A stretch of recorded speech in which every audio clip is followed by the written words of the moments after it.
Assalamualaikum warahmatullahi wabarakatuh. Waalaikumsalam Assalamualaikum warahmatullahi warahmatullahi wabarakatuh. wabarakatuh. Selamat malam semuanya dan salam sejahtera untuk kita semua. Yang terhormat tentunya para narasumber kita pada malam hari ini, serta seluruh peserta webinar Sedekah Ilmu 2026 yang berbahagia. Puji syukur marilah kita panjatkan kehadirat Allah Subhanahu wa taala karena atas rahmat dan karunia-Nya kita dapat berkumpul secara virtual dalam kegiatan Sedekah Ilmu 2026 dengan tema kesehatan dan kesejahteraan pekerja sebagai prioritas ESG. Perkenalkan saya Master of Ceremony kegiatan hari ini yang akan memandu jalannya acara pada malam hari ini. Sebelum acara dimulai, terlebih dahulu marilah kita membuka dan mengawali kegiatan kita pada malam hari ini dengan bersama membaca doa agar kegiatan kita berjalan dengan lancar dan penuh keberkahan. Pertama-tama, marilah kita membuka acara pada hari ini dengan sama-sama melafazkan basmalah. Bismillahirrahmanirrahim.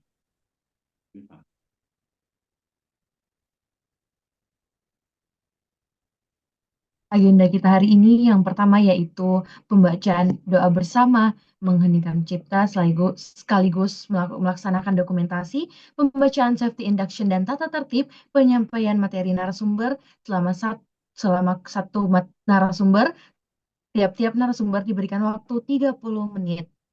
Tanya jawab selama 30 menit dan penyerahan simbolis sertifikat serta penutup. Terlebih dahulu, marilah kita untuk melaksanakan dokumentasi bersama sebelum melanjutkan ke agenda selanjutnya.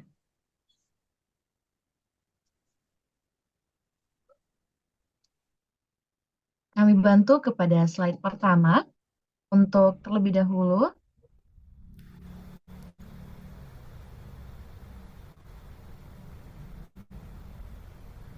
dihitung sampai 3. 1, 2, Ayo buka 3. kameranya. Ya. Saya itu Pak Nanda ya. Buat Oh iya Pak,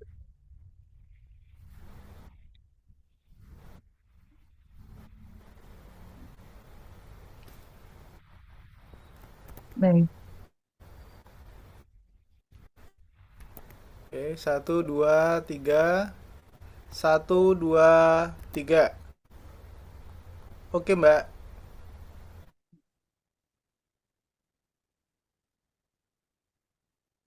Hadirin yang kami hormati, sebelum memasuki sesi materi, izinkan kami terlebih dahulu untuk menyampaikan safety induction dan tata tertib webinar demi kenyamanan bersama.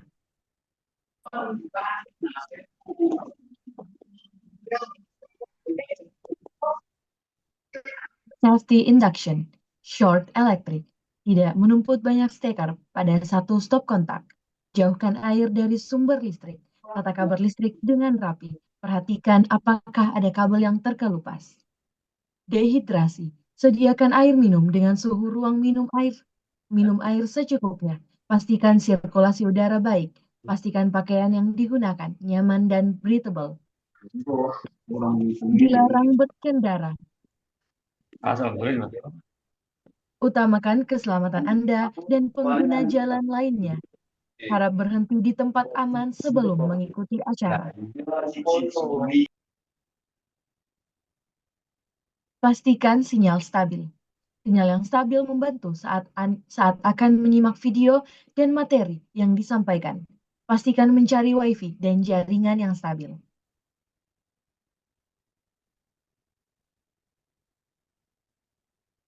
Selanjutnya yaitu pembacaan tata tertib webinar. Yang pertama, acara sharing session ini akan direkam dari awal hingga akhir acara. Selama pemateri menyampaikan materi, peserta wajib mematikan mic. Diperbolehkan on-cam dengan pakaian yang sopan. Pemateri menyampaikan materi selama 60 menit. Diskusi dapat berlangsung secara panel antar narasumber dan moderator dengan persetujuan narasumber. Pertanyaan hanya disampaikan pada kolom chat dengan menyebutkan nama, pekerjaan, instansi jika ada kecuali atas arahan narasumber. Termin berikutnya akan dibuka jika waktu masih cukup. Pengisian Google Form dilakukan di awal webinar. Untuk materi dan sertifikat akan dikirimkan 3 sampai 5 hari setelah acara dilaksanakan.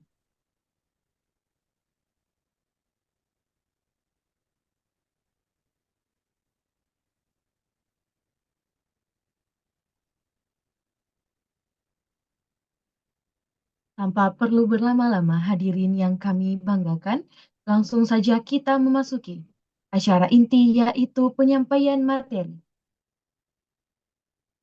Materi pertama akan disampaikan oleh narasumber hebat kita, Bapak Narsiuli Nurdiansyah, Escape OHNU. Dengan background merupakan perawat profesional dengan pengalaman lebih dari 24 tahun di bidang rumah sakit dan occupational health. Berpengalaman bekerja di Indonesia, Arab Saudi, dan Kuwait dalam pelayanan kesehatan, emergency response, serta kesehatan kerja perusahaan. Memiliki keahlian di bidang occupational health nursing. Ketiga, clinical supervision, emergency preparedness, dan workplace health management didukung sertifikat OHN, Hiperkes, ACLS, ACTN, dan HIMU. Dikenal memiliki jiwa leadership, problem solving, dan komitmen tinggi terhadap kualitas pelayanan kesehatan. Disampaikan langsung kepada Bapak Yuli dengan hormat untuk menyampaikan materinya. Baik, terima kasih Mbak Reski. Assalamualaikum warahmatullahi wabarakatuh. Selamat malam rekan-rekan semuanya. Terima kasih pada Set Club dan juga Innospro ya yang memberikan kesempatan kepada kami untuk mewakili perawat, khususnya untuk perawat kesehatan kerja se-Indonesia gitu. Di mana pada kesempatan kali ini kita diberikan kesempatan untuk bagaimana sih peran perawat gitu dalam, terutama dalam prioritas untuk ESG ya, Environment, Social, and Governance gitu. Yang terhormat untuk semua jajaran pengurus Innospro, mungkin yang terhormat juga pada Prof Tan, karena Prof Tan mungkin salah satu pendiri dari Innospro, dan juga pada yang terhormat kepada semua pengurus Set Club dan juga teman-teman yang dari APOGI. Dan yang kami banggakan untuk teman-teman peserta, baik dari tenaga medis, perawat, ataupun dari yang lainnya. Baik, untuk materinya saya share atau dari teman-teman Share Club yang akan share? Dari Bapak, Pak. Dari Pak Yuli aja, Pak. Siap-siap. Bismillah.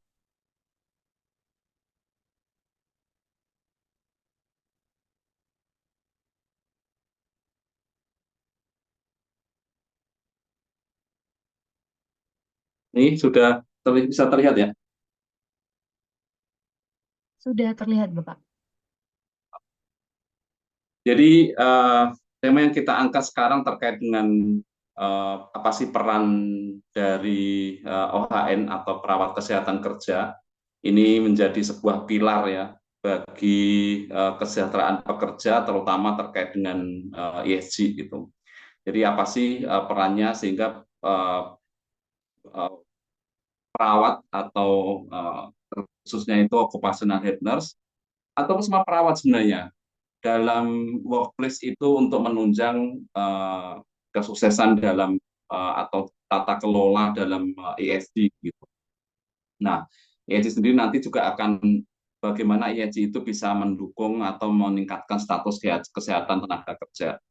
Sebelum mulai jauh ke sana, kalau kita bicara terkait dengan kesehatan kerja ataupun well-being daripada pekerja, itu perawat itu selalu menjadi ujung tombak gitu ya, ujung tombak dalam semua tingkat kesehatan dari apa itu pekerja di sebuah workplace.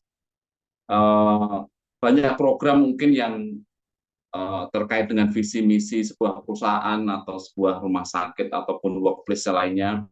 Mereka punya visi misi, terutama visi untuk kesehatannya.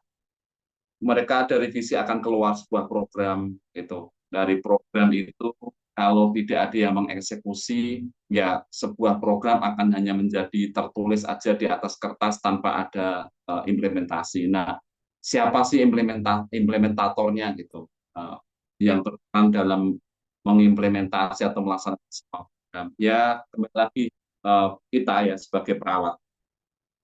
Di sebuah perusahaan mungkin banyak sekali eh, sekarang perusahaan sekarang yang perusahaan maju atau modern ini dalam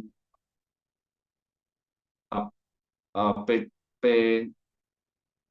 untuk K3-nya ya, untuk K3-nya itu sudah banyak meng-hire dokter-dokter kesehatan kerja, baik itu MKK maupun sudah SPOK gitu, mereka merancang sebuah program. Tapi kalau tidak ada yang mengeksekusi, ya siapa eksekusinya yaitu perawat, ya program akan menjadi program aja, tidak akan berjalan gitu. Eksekutor dan juga evaluator itu biasanya ada di pundak kita sebagai seorang. Nah, makanya pentingnya eh, perusahaan terutama ya untuk mempunyai seorang perawat yang bisa diandalkan untuk menjalankan semua program ya terkait dengan program okupasi sehingga ESG dalam perusahaan itu bisa uh, berjalan dan outcome-nya juga bisa meningkatkan status kesehatan pekerja. Oke, secara global aja ini data yang saya dapatkan browsing dari BPJS Tenaga Kesehatan di mana ternyata kalau bicara terkait dengan insiden di Indonesia, ya insiden terutama insiden kerja ya, itu occupational injury itu terhitung di 2025 itu ada sekitar 238.675 di mana 132 itu merupakan penyakit akibat kerja. Ini yang bisa dibilang ini yang tertulis atau kita bisa melihat datanya gitu. Kita tahu sendiri kalau kita bicara terkait dengan penyakit akibat kerja itu uh, fenomena gunung es ya. Jadi tampak kecil di permukaan tapi sebenarnya dalamnya itu banyak banget yang mungkin tidak terlaporkan atau mungkin tidak teridentifikasi. Nah, yang salah satu contohnya di tempat kerja saya yang sebelumnya itu ada kasus di 2014 dermatitis kontak alergi itu terhadap suatu zat iritan yang pekerja itu gunakan setiap hari dalam pekerjaannya dan itu baru teridentifikasi di 2025 dan ya laki-laki perawat yang menemukan menggunakan 7 langkah apa itu PAK dengan apa itu dokter kesehatan kerja juga di perusahaan akhirnya terdiagnosa bahwa itu tuh PAK. Itu salah satu contoh aja yang saya hadapi dan itu mungkin masih banyak lagi yang mungkin tidak terdeteksi atau mungkin tidak terlaporkan.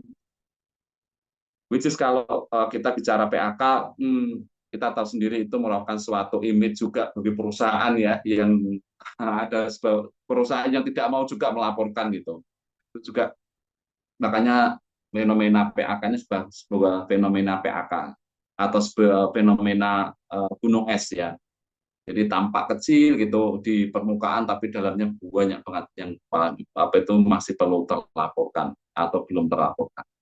Nah, ini kalau apa itu outcome yang paling outcome negatif dari sebuah keputusan ISG ini ya salah satunya PAK ini atau insiden ya, di mana nanti dari environment sosialnya mungkin violasi dari sebuah apa itu peraturan itu akan dari adanya insiden atau adanya dari penyakit akibat kerja. Nah, untuk mencegah ini semuanya, jadi outcome positif dari ESG ini perlunya peran dari seorang perawat di perusahaan, ya, terutama di perusahaan, bagaimana biar ESG, outcome dari ESG itu positif gitu. Dan nanti akan kita coba sharing ke teman-teman semuanya, apa sih sebenarnya peran perawat dari dalam ESG itu. Nah, kita bagi perawat itu sebagai apa itu guardian ya atau penjaga lah ibaratnya penjaga dari kesehatan gitu terutama untuk kesehatan pekerja. Jadi ada beberapa layer, ada beberapa peran dari perawat ini agar bagaimana seorang OHN itu bisa menjaga status kesehatan dari pekerja sehingga apa itu ESG ataupun outcome dari sebuah perusahaan atau mungkin status kesehatan dari pekerja itu bisa terjaga atau bisa meningkat gitu. Nah, untuk pilar dari perawat sendiri itu kan kita punya 4 pilar ya. Jadi dari mulai prevention, promotion, apa itu kuratif, aktif itu. Kalau di perusahaan mungkin setup-nya beda dengan di rumah sakit. Kalau rumah sakit lebih ke kuratif, rehabilitatif, baru nanti promotif dan prevensinya itu terakhir gitu. Tapi kalau perusahaan harusnya prevention dulu atau pencegahan dulu, baru nanti dari pencegahan itu akan ada program untuk promosi ya. Terus kalau ada kasus baru nanti kuratifnya, baru nanti rehabilitatifnya itu setupnya berbeda gitu kalau di rumah sakit dan apa itu perusahaan. Nah, untuk pencegahan itu pertama kita sebagai seorang perawat yang ada di perusahaan itu uh, harus punya 3 layer atau 3 pencegahan. Yang pertama itu primary prevention ya. Untuk pencegahan primary itu mungkin teman-teman yang ada di perusahaan, terutama teman perawat itu harus bisa mengidentifikasi ya semua hazard yang ada di lingkungan pekerja ya. Dengan apa ya? Dengan banyak HRA, kita harus punya HRA dari setiap pekerjaan ya. Atau yang lebih lebih spesifik lagi hierarkisinya harus ada. Jadi dari HRA itu akan muncul hazard yang bisa diidentifikasi. Karena kalau kita tidak punya kalau tidak bisa mengidentifikasi sebuah hazard, bagaimana kita bisa mengeliminasi hazard itu? Ya, kalau kita nggak bisa mengeliminasi hazard, hazard itu akan bisa memberikan apa itu harm ataupun apa menimbulkan efek yang jelek pada seorang pekerja ya. Jadi eliminasi hazard itu penting dalam primary prevention. Identifikasi baru nanti kita bisa mengeliminasi dari apa itu sebuah hazard gitu. Nah, nanti dari situ baru semua HRA terkumpul, kita bagaimana cara mengeliminasinya. Habis itu baru kita melakukan risk control dari sebuah hazard itu nanti akan timbul mungkin health promosinya seperti apa ya, kita memberikan edukasi kepada karyawan terkait dengan hazardnya, identifikasi hazardnya, risk controlnya ya, sehingga semua hazard itu bisa teridentifikasi dan bisa terkendali. Itu peran pertama seorang OHN ya. Terus yang secondary prevention atau pencegahan sekunderinya itu kita bisa melalui early detection via health screening ya. Kalau di perusahaan pasti sudah ada annual MCU, pre-employ MCU ya. Jadi sebelum seorang pekerja itu masuk biasanya sudah ada apa itu MCU dulu. Nah, seorang perawat juga harus punya modality di mana bisa mengidentifikasi setiap hasil MCU ya, mengidentifikasi setiap hasil MCU. Enggak cuma mengidentifikasi aja, paling enggak perawat harus bisa merekap semua hasil MCU agar bisa hasil MCU bisa menjadi produk sebuah health profile perusahaan atau profil kesehatan dari setiap perusahaan atau setiap itu karyawan perusahaan. Dari situ kita bisa mengidentifikasi apa itu status kesehatan dari setiap pekerja ya, karena dari status kesehatan itu kita bisa memberikan rekomendasi penempatan pekerja sesuai dengan apa itu tingkat kesehatan dari pekerja itu. Dari pre-employee MCU mungkin apa itu annual MCU ya, annual MCU juga harusnya setiap annual MCU itu bisa didasarkan dari based on apa itu risknya ya, based on resiko dari setiap pekerjaan itu ya. Jadi nggak cuma MCU, yang penting MCU hanya cuman mungkin X-ray pun kadang jarang gitu, atau cuman pemeriksaan lab standar aja, padahal dari awal kita udah tahu hazardnya itu bisa kita screening lewat hasil pemeriksaan rongsen, gitu ya, X-ray, chest X-ray. Tapi nggak ada chest X-ray-nya itu, gitu. Kita tahu karena kita dari awal udah bisa mengidentifikasi hazardnya. Nah, apa itu sebagai seorang perawat berpikirnya harus sejauh itu, gitu. Jadi bisa memberikan masukan kepada perusahaan untuk metrik MCU-nya itu harus ada X-ray ya, karena dia punya resiko hazardnya yang terindikasi dari kita itu ada resiko paparan inhalasi, gitu. Atau mungkin paparan chemical yang lain yang bisa teridentifikasi lewat pemeriksaan darah, gitu. Jadi nggak cuma pemeriksaan darah rutin aja. Jadi seorang perawat dengan mengidentifikasi hazard, kita bisa memberikan masukan kepada manajemen, tolong dong untuk karyawan ini itu ditambahkan pemeriksaan apusan darah tepi mungkin ya, karena untuk mengidentifikasi kerusakan sel eritrosit yang bisa menggambarkan kanker, potensi untuk menjadi kanker darah atau eristopenianya. Nah, itu juga artinya seorang perawat sudah tahu segitu. Jadi bekal dari ilmu seorang perawat itu harus bisa mengidentifikasi dampak dari sebuah hazard, ya. Nah, program selanjutnya di secondary prevention itu terkait dengan mungkin lebih spesifik untuk health screening, itu terkait dengan fitness for task, ya. Fitness for task itu setiap tas yang sekiranya itu bisa memberikan dampak kesehatan kepada karyawan, baik itu karyawannya sendiri ataupun dampak kesehatan kepada karyawan yang menerima hasil dari produk hasilnya itu bisa kita lakukan namanya fitness for task. Jadi orang itu fit untuk sebuah tas tertentu gitu. Jadi itu termasuk dalam medical check up juga, tapi spesifik untuk karyawan tertentu. Contohnya kayak fitness for task untuk seorang driver, ya. Itu kalau kita udah dari awal screeningnya udah ketat bahwa seorang driver atau pengemudi itu harus punya kriteria, contohnya visus harus maksimal 6/9 atau 20/40. Dia nggak buta warna atau dia bebas dari alkohol.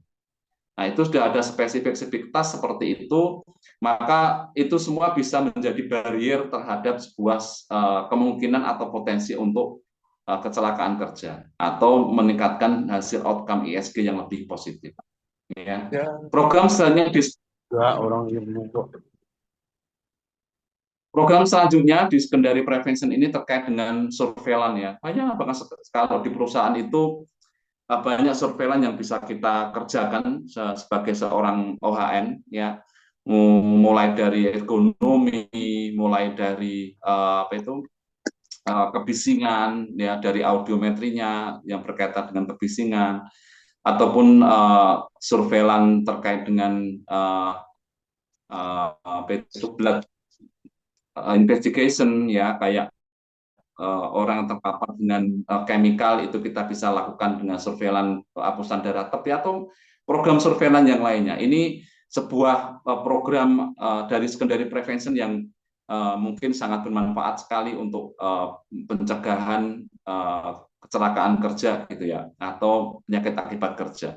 Jadi early detection-nya udah ada di barrier kedua dari proses secondary prevention. Terus untuk yang tertiary prevention atau pencegahan tersier, baru nanti setelah adanya sebuah kecelakaan kerja ataupun orang yang sudah sakit ya, baik yang berhubungan dengan kerja ataupun penyakit akibat kerja, maka tugas perawat juga sebagai perawat kesehatan kerja atau OHN itu adalah rehabilitasi. Jadi bagaimana mengembalikan fungsi dari orang atau karyawan tersebut untuk bisa bekerja kembali sesuai dengan kemampuan atau abilitasnya dari pekerja itu gitu. Jadi return to work support dan juga affected to the employees. Itulah tertiary prevention ya. Jadi baru prevensi atau itu pencegahan kalau sudah ada, baru nanti kita rehabilitasi ataupun return to work-nya. Itu gambaran kasar terkait dengan bagaimana peran kesehatan kerja sebagai penjaga ya dari uh, tingkat kesehatan dari pekerja tersebut. Nah, kita mulai masuk ke dalam environmental ya, bagaimana peran perawat atau HN itu dalam mengelola lingkungan di tempat kerjanya atau workplace-nya. Jadi pertama, tadi saya sudah bilang bagaimana kita bisa mengidentifikasi setiap hazard ya. Jadi tidak ada, dan lebih baiknya lagi ya saran ke teman-teman perawat itu punya kemampuan untuk bisa menilai paparan bahan kimia ya. Paling nggak tahu lah bagaimana cara menggunakan sound level ya, meter untuk mengidentifikasi tingkat kebisingan dari sebuah paparan bising di tempat kerjanya, atau mungkin bisa menggunakan alat untuk mendeteksi tingkat radiasi ya, ataupun bisa menggunakan raba untuk mengidentifikasi ergonomi ya, ataupun semua modality untuk hazard identification itu harusnya teman perawat itu tahu saat bekerja di perusahaan. Basic aja teman udah tahu. Jadi dari kita bisa mendeteksi setiap hazard di perusahaan, pasti kita bisa melakukan risk control-nya ya, bisa melakukan risk control-nya. Dan next step-nya untuk peran perawat di environmental ini terkait dengan bagaimana kita melakukan praktek berkelanjutan ya. Jadi mendukung kebijakan tempat kerja kita itu terhadap ramah lingkungan, jadi bisa melindungi pekerja maupun lingkungan sekitarnya. Ini salah satu tugas kita sebagai perawat di perusahaan. Selanjutnya peran kita yaitu safe handling protokol. Jadi bagaimana kita protokol penanganan yang aman yang berkaitan dengan environmental atau dengan lingkungan. Ini bagaimana kita bisa menerapkan prosedur yang ketat untuk penanganan bahan berbahaya. Kita harus bisa mengidentifikasi limbah-limbah yang ada di sekitar kita ya, yang paling gampang ya, baik itu limbah domestik ataupun limbah B3, bagaimana cara menghandle itu kewajiban kita juga, nggak cuma kewajiban seorang safety atau petugas K3, tapi kewajiban kita juga gitu ya. Kalaupun teman-teman ada yang bekerja di rumah sakit, itu bagaimana bisa menghandle sub disposal ya, atau limbah yang tajam ya, sehingga resiko kayak terjadi needle prick injury itu atau tertusuk benda tajam itu bisa dihindari. Dan juga bagaimana kita bisa mengurangi insiden paparan dari limbah yang kita tangani ya, atau hazardous material yang kita tangani. Seorang perawat juga harus tahu atau prosedur untuk limbah medis ya, kapan itu harus disimpan atau kapan harus dibuang, kapan harus disimpan. Mungkin kalau di perusahaannya punya temporary hazardous waste storage ya, itu kapan itu harus disimpan, bagaimana cara menyimpannya. Mungkin ada yang punya hazardous waste storage itu yang harus dingin di bawah 2 derajat ya, itu semua prosedur itu kita harus paham. Jadi bagaimana seorang perawat bisa mengendalikan environmental atau lingkungan kerjanya itu biar tetap aman. Jadi semua prosedur harus ada, semua prosedur harus dipahami. Selanjutnya untuk social responsibility ya, fungsi dari kesehatan dan keselamatan kerja terkait dengan tanggung jawab sosial untuk peran dari seorang OHN. Dari sebuah literatur itu dari Basrawi itu menyebutkan kalau 83 pekerja layanan kesehatan itu mengalami kelelahan dan keletihan emosional yang signifikan atau burnout ya. Tapi kita sebagai tenaga kesehatan, walaupun kita burnout, tapi kita juga harus punya tanggung jawab untuk bagaimana kita bisa menjaga sosial atau tanggung jawab sosial kita itu di lingkungan kerja kita. Jadi dampak sosial untuk seorang OHN itu kita harus punya dukungan sosial ya. Jadi bagaimana kita uh, membentuk sebuah dukungan sosial itu dari dukungan tim ataupun rekan kerja yang positif.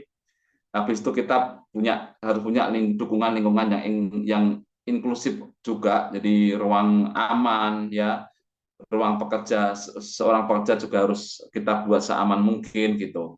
Terus walaupun 83% itu kita burnout, tapi kita harus tahu juga bagaimana cara pencegahan untuk burnout atau apa itu kelelahan atau keletihan emosional yang signifikan.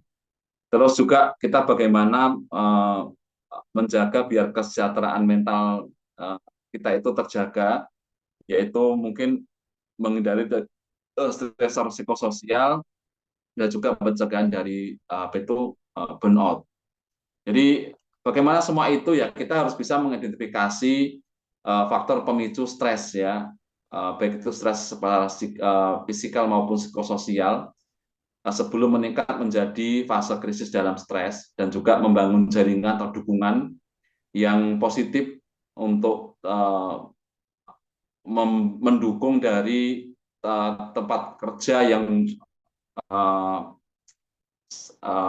itu mendukung yang positif gitu. Terus juga mendukung program kesehatan mental dan manajemen stres. Ini adalah beberapa langkah atau peran dari OHN untuk social responsibility. Selanjutnya untuk governance, yaitu bagaimana seorang OHN juga harus OB ya, harus mengikuti setiap prosedur ataupun undang-undang ataupun peraturan yang ada di lingkungan pekerjaan ataupun secara aturan ya. Jadi bagaimana kita juga harus mematuhi regulator mematuhi terhadap semua peraturan. Jadi memastikan bahwa seorang OHN itu bisa mematuhi ke sebuah peraturan atau kebijakan yang terkait dengan K3, baik itu peraturan nasional ataupun internasional. Dan juga bagaimana kita bisa mengembangkan kebijakan dan merancang dan menerapkan kebijakan K3 berbasis evidence base ya, terkait dengan apa itu OSH sendiri, sehingga kita bisa mencerminkan nilai-nilai organisasi yang berkaitan dengan evidence base OSH itu sendiri. Terus untuk key influencing faktornya atau key utamanya, faktor utama yang mengaruhi dari bagaimana kita bisa apa itu mentaati peraturan itu. Jadi kita harus punya pengetahuan, sikap dan tingkat pendidikan dan kemampuan beradaptasi sehingga kita bisa mendorong implementasi K3 yang lebih efektif gitu. Itu menurut dari Prastyawati dan Haryawan. Ini ada bagaimana kita seorang OHN bisa mendukung tata kelola dari kesehatan kerja, terutama dari governance. Nah, dari awal tadi saya sudah sampaikan kemampuan seorang OHN itu harus bisa mengidentifikasi hazard ya, mengidentifikasi hazard dari setiap workplace yang ada di sekitar kita. Jadi dari hazard indication ini kita bisa apa itu membuat sebuah health promotion sehingga kita bisa memberikan edukasi kepada setiap karyawan terutama terkait bagaimana cara pengendalian hazard itu sendiri supaya goals dari ESG ini bisa tercapai gitu, atau mungkin ada yang zero accident ya, atau tidak ada PHK dari sebuah perusahaan. Nah,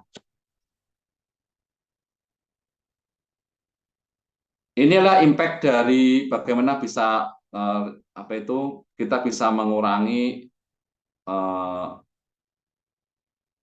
apa itu kecelakaan kerja ataupun meningkatkan derajat kesehatan dari karyawan ya.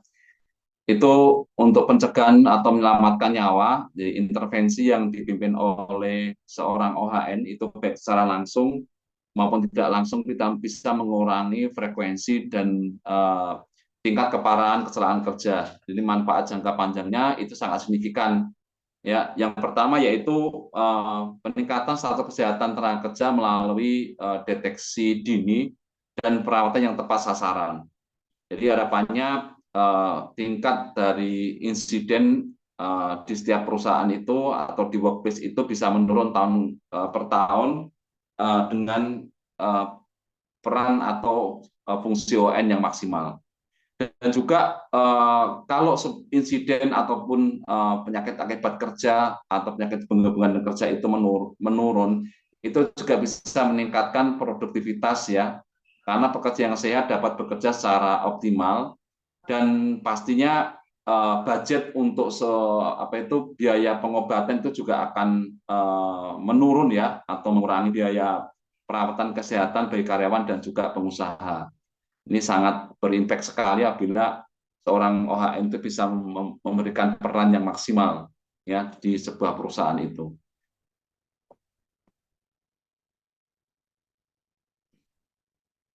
Ini adalah koneksi ESG ya terhadap sebuah hubungan yang sinergis. Yang pertama, bagaimana peran OHN itu di lingkungan. Jadi OHN itu harus bisa mengelola tempat kerja, ya baik itu kelola setiap hazardnya, baik itu kimia, ergonomi dan paparan radiologi, sehingga bisa berkontribusi pada lingkungan fisik yang lebih aman dan berkelanjutan bagi semuanya. Untuk sosial yang sudah saya paparkan di depan, jadi intinya adalah bagaimana seorang OHN itu bisa memperjuangkan kesejahteraan pekerja, kesadaran akan kesehatan mental, dan penanaman budaya tempat kerja yang positif dan inklusif, sehingga bisa menghargai setiap individu. Untuk tata kelola sendiri, itu OHN memastikan bahwa kepatuhan yang ketat terhadap standar dan peraturan K3. Jadi dan juga itu semua bisa memperkuat akuntabilitas organisasi, transparansi dan kepercayaan dari institusi. Nah, ketika OHN diberdayakan di ketiga dimensi ESG itu, organisasi bisa membangun tempat kerja yang lebih tangguh, etis dan berpusat pada manusia. Nah, untuk mencapai semua itu, ini juga tantangan ya. Jadi bagaimana sebuah perusahaan itu uh, harus bisa uh, harus bisa memberikan fungsi ya atau memberikan peran yang maksimal kepada perawat yang di setiap perusahaannya itu. Jadi uh, investasi untuk seorang perawat di perusahaan itu harus bisa dibekali dengan semua yang sudah saya paparkan di depan tadi. Jadi kalau perusahaan bisa berimplementasi seperti itu ya, jadi implementasi sebuah program okupasional itu pasti akan berjalan. Jadi perawat di perusahaan itu juga tidak hanya leading dalam emergency preparedness atau emergency response, tapi juga harus dibekali oleh ilmu terkait dengan kesehatan kerja gitu. Karena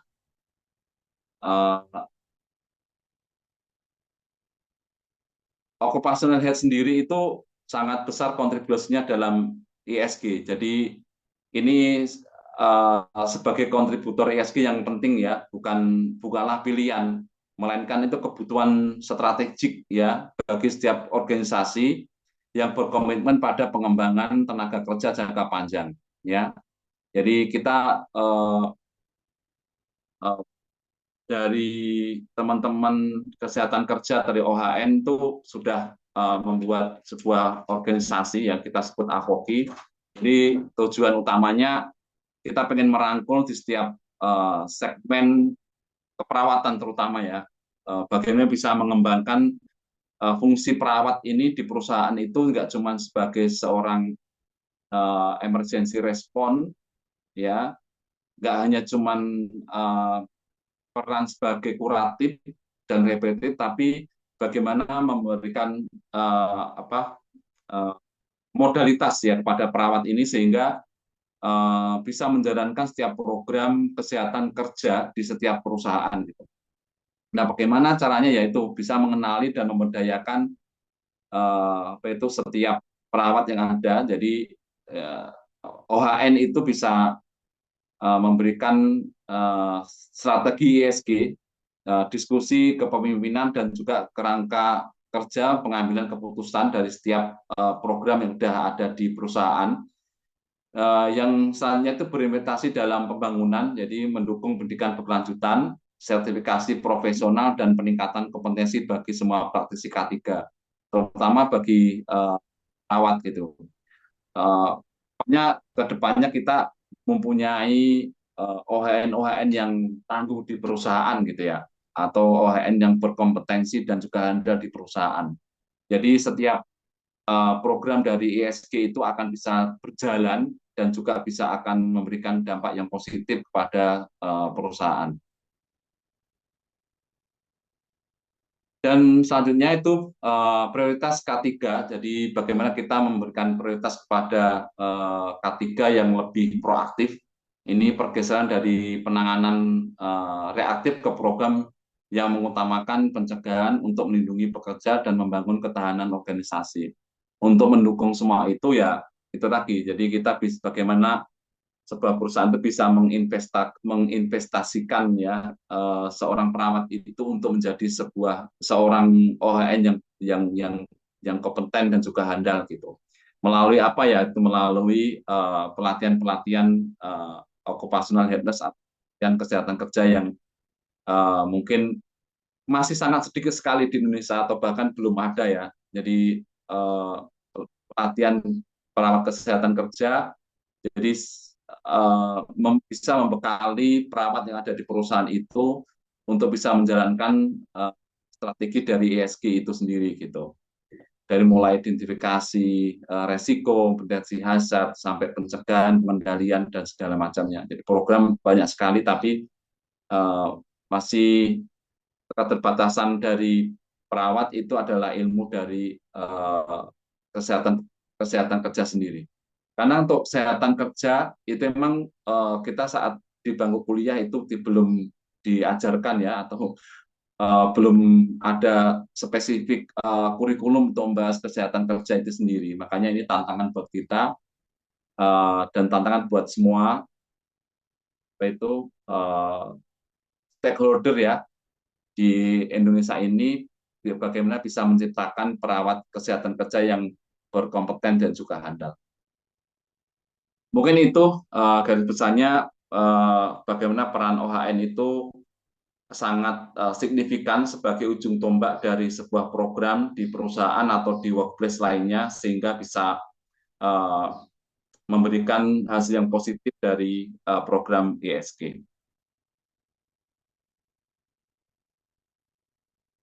Demikian paparan dari materi saya. Mungkin cukup sekian dulu. Mungkin nanti kalau ada pertanyaan di sesi terakhir nanti bisa kita bisa bersama-sama antara saya dan Mas Devan. Terima kasih atas perhatiannya. Assalamualaikum warahmatullahi wabarakatuh. Waalaikumsalam warahmatullahi wabarakatuh. Terima kasih Pak Yuli. Tanpa berlama-lama kita langsung saja kepada narasumber kedua kita hari ini, Bapak Nurse Devanda Faik Albin, MKEP MM. Beliau merupakan profesional di bidang keperawatan dan occupational health nurse dengan pengalaman dalam layanan kesehatan kerja, HSI K3, emergency response, serta manajemen kesehatan karyawan di sektor perusahaan dan industri. Saat ini berkarir di PT Perkebunan Nusantara Group sebagai occupational health nurse. Aktif sebagai praktisi, dosen, peneliti, penulis, dan pembicara di bidang kesehatan kerja, memiliki berbagai sertifikasi nasional seperti OCHEN, Perkes, General K3, dan Emergency Response, serta berpengalaman dalam pengembangan program kesehatan, penanganan COVID-19 perusahaan, dan pelayanan medis kerja berbasis evidence-based practice. Langsung saja kepada Bapak Devanda dengan hormat, waktu dan tempat, waktu dan screen kami persilahkan. Ya, baik. Terima kasih atas kesempatan yang diberikan, Pak Rizky. Bisa tolong dibantu share screen mungkin? Ya, suara saya terdengar jelas ya? Terdengar Bapak dengan jelas. Ya, terima kasih. Ya, yang terhormat para teman-teman dari pengurus SET, ya, maupun baik para senior kita, guru kita, yang terhormat juga Amri, ya, sampai saat ini sedang perjalanan, semoga beliau selamat ya sampai Semarang. Ya, eh, terima kasih atas kesempatan yang sudah diberikan kepada kami ya Program untuk menyampaikan perihal OSN di Indonesia. Kebetulan saat ini kita berbagi peran ya. Kalau tadi Mas Yuli bahas terkait occupational health ya, kita bahas terkait wellness-nya kesejahteraan. Nah, kemarin juga agak rame itu. Oh, anu juga ya, bisa juga ya terintegrasi dengan ESG ya, Enviro Social Governance. Ya sangat bisa ya, terutama terkait aspek ketiganya, di mana kita saling bersinergi di sana ya, baik dari teman medis maupun ketiga ya. Jadi, izin memperkenalkan diri juga sebelumnya, saya juga sama-sama praktisi, mungkin saat ini lebih fokusnya ke dosen ya. Jadi apalagi sekarang bahas tema wellness ini kan agak agak apa ya, agak sensitif kadang ya. Jadi biar kita sama-sama enak sharingnya ya. Jadi saya bisa beranjak desain aja ya, seperti itu. Oke, monggo silakan dilanjut, Pak.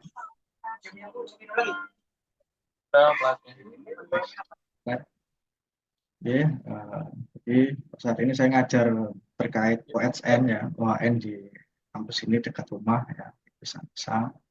Nah, memang seperti yang Mas Yuli tadi memang betul ya. Jadi di keperawatan kita tidak diajari spesifik khusus terkait OHN, ya, perawatan kesehatan kerja. Pada umumnya kita diajarkan hanya K3U, K3 umum, apa. Nanti kita beda bareng-bareng. Ya, jadi untuk teman-teman perawat mungkin yang sudah join di sini ya walaupun masih vokasi ya, tidak masalah ya. Justru kita jadi OHN itu untuk saat ini yang mungkin yang dari D3 pun bisa ya. Tapi kalau bisa S1-nya kayak gitu ya. Nanti kita juga ada sertifikasi ya Mas Yulian di bulan Juli kalau nggak salah.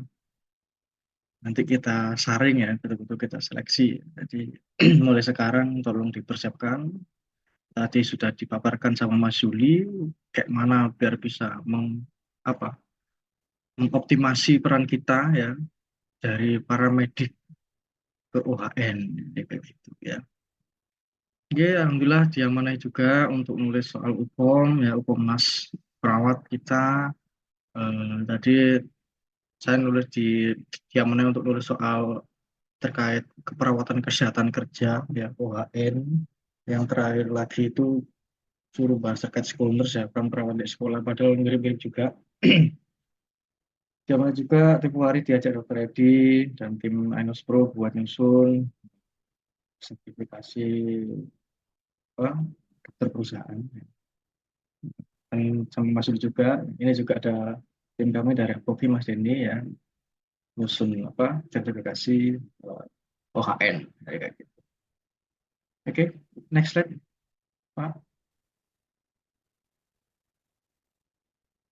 Nah, terus langsung saja apa yang menghubungkan sih ya wellness ya, aspek kesejahteraan dengan ESG ya, gitu ya. Banyak banget ya, banyak banget. Nah, jadi makanya tadi di awal saya sampaikan di sini saya sebagai dosen aja ya, biar lebih enak nanti nyampaikannya ya. Soalnya agak tepi jurang ya. Jadi kayak gitu.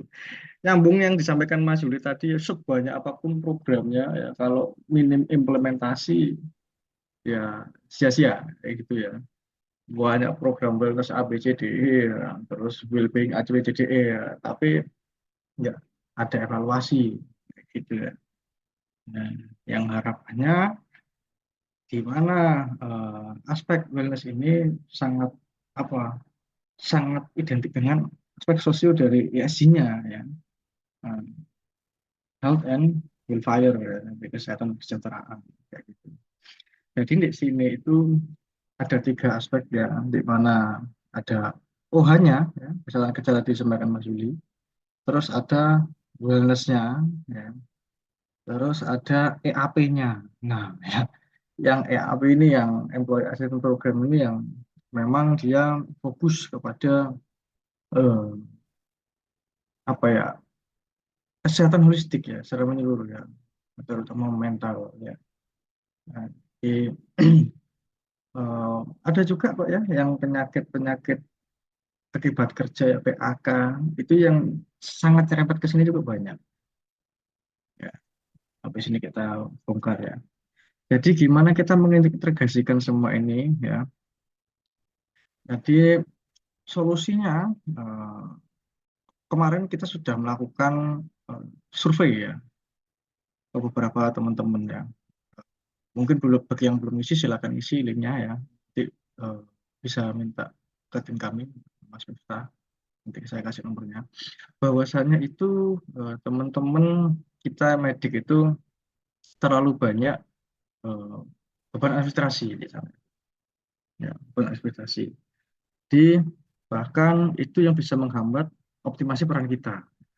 Jadi nanti kita buatkan apa dashboard ya, dan pelaporannya nanti diupload di sana jadi satu.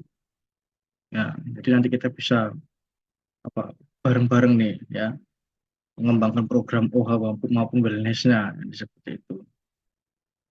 Oke, lanjut Mas.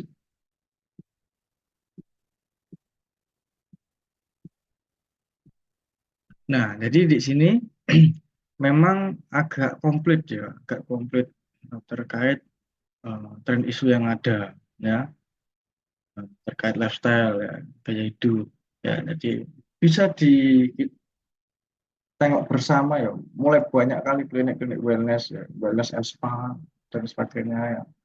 Ada Light, ada Audi. Kalau di Jakarta itu macam-macam juga ya. Nah, bahkan sekarang posisi tenaga health and wellness itu juga ada ya.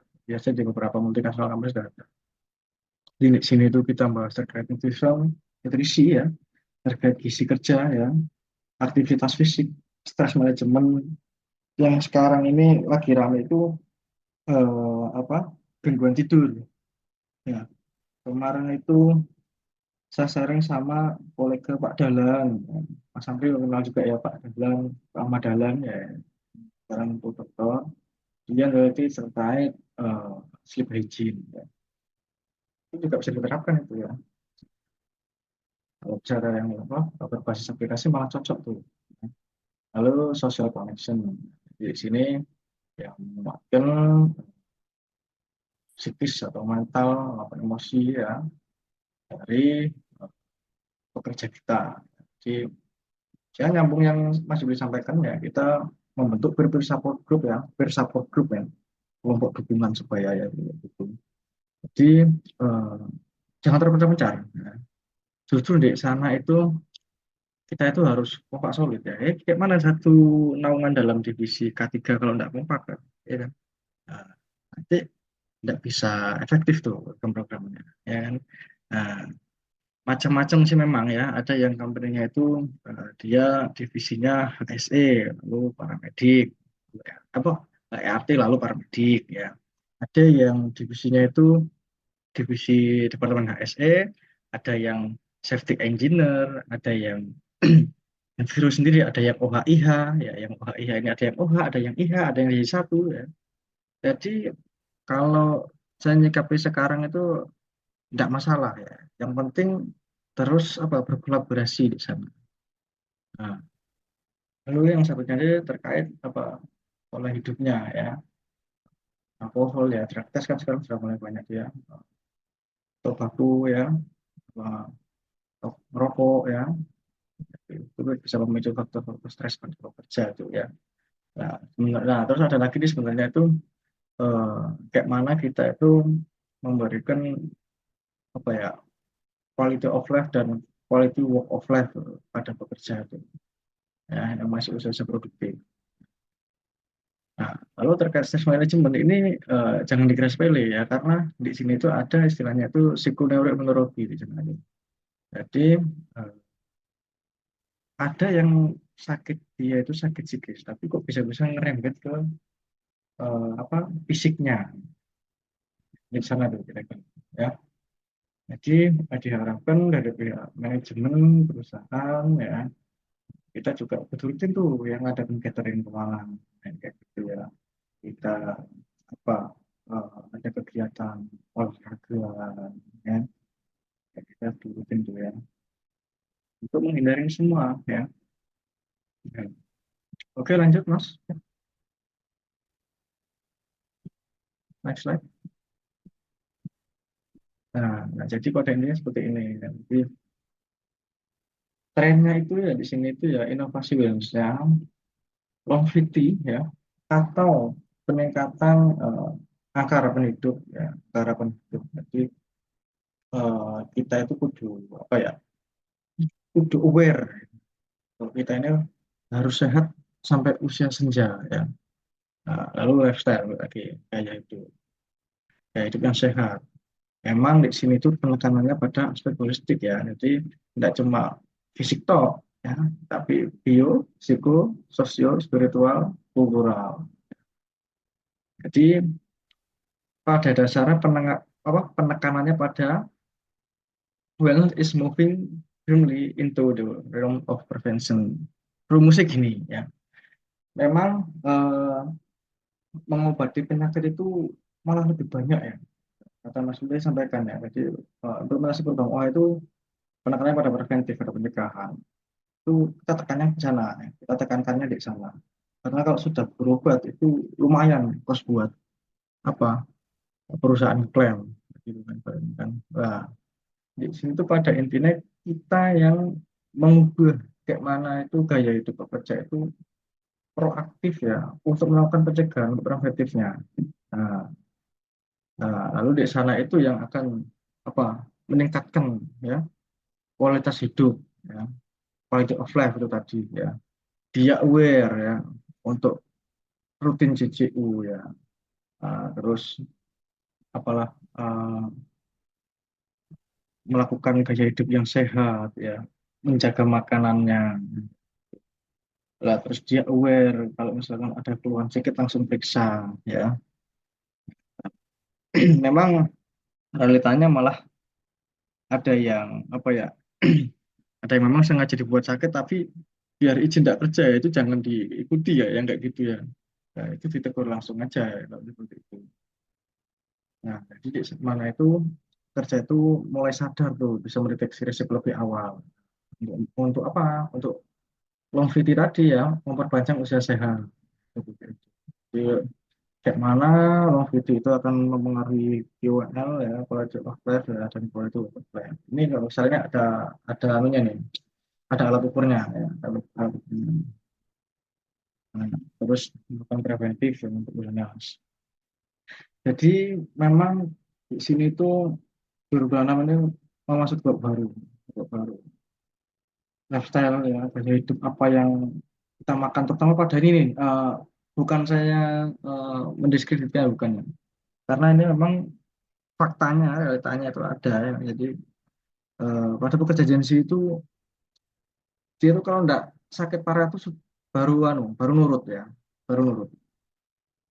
Nah, tempo hari itu ada tuh pekerja kita yang masih muda banget ya, sudah sakit liver ya gitu. Ternyata gaya hidupnya bermasalah ya. Sering beli minuman kemasan ya. Makan sehat tak mau, padahal kita dapat kursi yang di kantor itu juga kita sediakan minum makanan sehat ya. Ya, buah pun ada ya, tapi malah beli di luar seperti itu. Padahal itu kita ukur juga. Ya. Ya. Jadi balik lagi tadi ya, kayak mana mulai banyak orang mengalami gangguan tidur ya, gimana kita nanti dengan mengimplementasikan strategi beijing ya, sosialisasi aja dulu ya, tapi buat apa posternya ya, di klinik ya, pasang itu. Malah kebanyakan eh, sekarang masalahnya itu ya, belum tidur ya. Bagaimana mereka tidurnya berkualitas ya, makanya bervisi ya, kolaborasi dengan tim-tim apa, tim HACC punya ya, tim isinya ya, stabilitas mental ya, teknologi, dukungan sebaya ya. Nah, lalu balik lagi ya, kalau misalkan bisa diadakan tuh apa, kegiatan spiritual spiritual di perusahaan ya, contohnya kalau yang muslim ada pengajian ya, yang Nasrani ada kajiannya juga, itu tidak apa-apa, itu bagus tuh ya. Ya, kalau di sini di tempat kita itu ada namanya virtu ya. Jadi, kegiatan agenda setiap Jumat siang itu ada di apa, kajian online di kantor ya. Apa itu istilahnya tak dulu tuh, spirituality workplace apa apa gitu gitu, itu pernah kita kaji kok saya itu dulu tuh sebelum saat nyusun EAP dan wellness ya, misalnya itu. Nah terus ini masalah terkait kesehatan otak ya, bekerja itu misalnya neuro wellness, nah ini banyak kali ya, itu yang mempengaruhi apa, mungkin istilah sekarang moody ya. Terus panic attack, terus burnout ya, terus operational stress, terus stres kerja atau stres kerja banyak, terus dia mengalami sulit tidur pada akhirnya. Rata-rata gitu tuh kerja itu, rata-rata gitu. Eh, Mbak, suatu contoh ya, Tempo hari ada karyawan baru mutasian atau rekrutan dari luar. Dia ngeplay di posisi tersebut yang lumayan ketika stresnya tinggi, tapi dia maksa masuk. Akhirnya get ya, terus apa, kejang ya, langsung buat berusaha berarti epilepsi ya. Jadi kayak gitu. Nah, padahal yang bersangkutan ini tidak seharusnya ambil posisi itu ya, tapi maksa atau dia yang tidak bisa mengukur diri ya gitu. Dan akhirnya bersangkutan terkena lah apa, neuronya atau sarafnya itu ya. Dan baru saat itu dia sakit. Nah ya, jadi ini perlu dipastikan dulu nih ya buat apa, para kandidat calon pekerja ya, kalau bisa disesuaikan dengan kemampuannya ya. Memang pihak kita yang di perusahaan maunya ya eh, dengan posisi tersebut, tapi anda ini memang betul-betul mampu ya, kalau tidak mampu ya ngomong jadi ya gitu. Sampai akhirnya eh, kita apa, kita beri catatan tuh ya, good note, makanya temporary unfit. Jadi dari semua ini pada dasarnya goalnya ke the great place to work. Ini ada license-nya dari Singapura. Kalau sektor rumah sakit, tidak apa-apa ya disebut ya, tidak apa-apa ya, kan untuk sharing aja ya. Halo, panitia, halo, Mbak Rizky, tidak apa-apa ya disebut ya. Iya, Pak. Jadi rumah sakit itu kayak Primaya ya, terus industri-industri manufaktur kayak DHL, ya. Terus apalagi itu, Evas, kalau industri alkes itu ada tuh. Jadi memang tidak bisa berjalan ideal kalau seperti itu ya. Kadang ada yang ya manajemen menutupi ya, tapi tidak pernah diukur, tidak pernah dievaluasi. Kalau sudah berlisensi ini di Great Workplace, di Great Place to Work, insya Allah akan terus dipantau sama mereka itu. Sebatas pengetahuan saya gitu ya. Oke, mungkin lanjut Mbak. Next slide Mas. Ya, di sini pada dasarnya semua itu kita bisa mengimprove ya. mengimprove ya, mengintegrasikan semua programnya ya. Jadi kalau kita bahas well-being ya, itu wellness-nya ya, di bahkan kita kolaborasi multi sektor ya. Ya, kalau bahas kesehatan ya kita kolaborasi dengan tim medisnya ya. Kalau bahas terkait apa safety ya apa kita kolaborasi dengan tim ketiganya ya. Bahas counseling dengan tim environnya ya. Kalau bahas apa emosional atau psikis ya, ya ke teman-teman manajemen SDM itu ya, yang kan ada juga yang dari PSI atau PSI itu ya, kayak gitu. Ya, atau bisa kita kontrak vendor ya, bayar vendor. Nah, jadi di sini kayak mana Hunters itu fokusnya pada employees total well-being ya. Di penekanannya pada pencatatan dan monitoring kayak gitu. Nah, misalkan pada minggu ini DCU-nya si Polan hipertensi. Nah, jadi kayak mana misalkan untuk minggu depannya ya, report keduanya ya harusnya bisa turun ya. Misalkan tetap nggak turun, apa jika sekore gitu, atau pada tindak lanjut gitu. Nah, lalu di sini kayak mana kita harus berkolaborasi multisektor ya terkait penyediaan imunisasi ya, vaksinasi ya, terus stok obat kayak kemarin apa pentagram itu kudu ready. Jadi kolaborasi lah dengan apa RSUD maupun puskesmas terdekat dan dinkes terdekat ya. Jangan sampai ada kasus lepet kita nggak punya sabu. Kita terus kita nggak punya pentagram kayak gitu.